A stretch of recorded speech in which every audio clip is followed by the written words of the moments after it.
Hello and welcome to this 7th clip of our series on Genesis 1 to 11, the prehistory of the book of the Bible.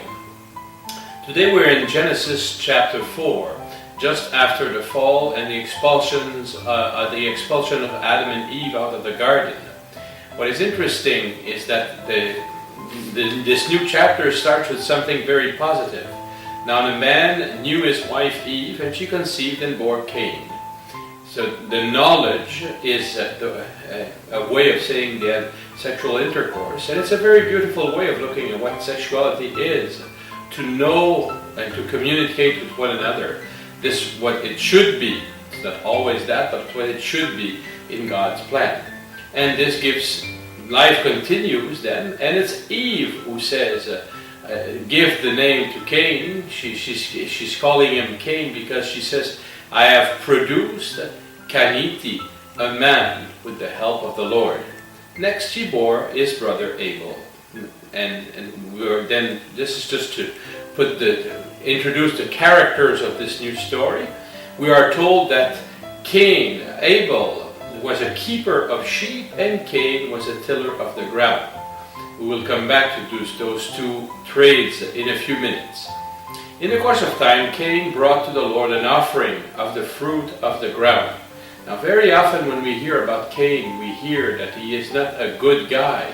But listen, nobody told him anything, and he's the one who, out of his own accord, takes the initiative to offer a sacrifice to God.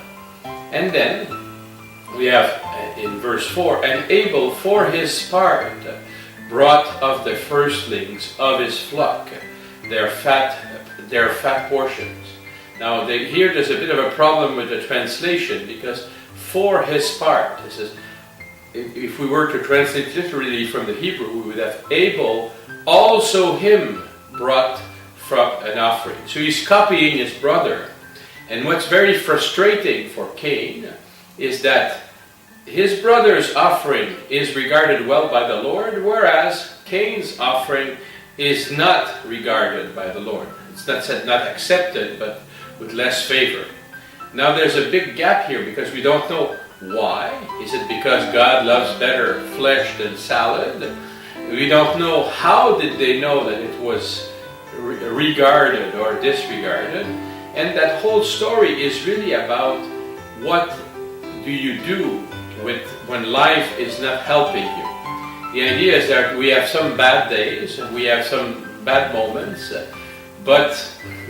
and in a world of view where you think that everything comes from God, you say, well, it's God's responsibility if things are not going well for me.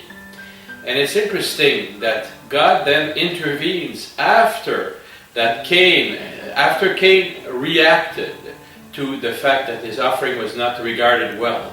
Cain was very angry and his countenance fell. And the Lord intervenes then. Why are you angry?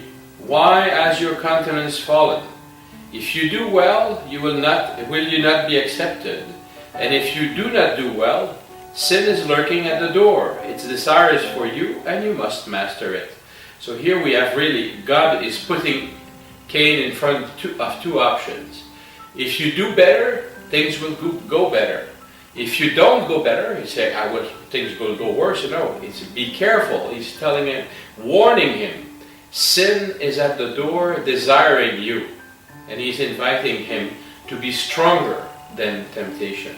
But we know the rest of the story. They go out and Cain kills Abel.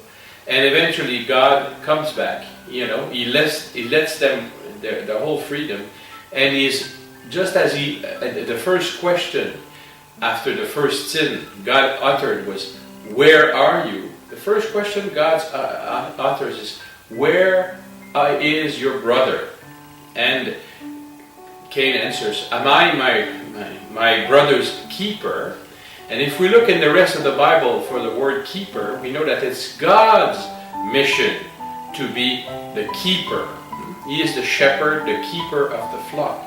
So what Cain is saying to God is, you are the one who were to protect my brother from myself. You didn't do your job. So in the next clip, we will see what is the result of that second sin in the story of the prehistory. See you then.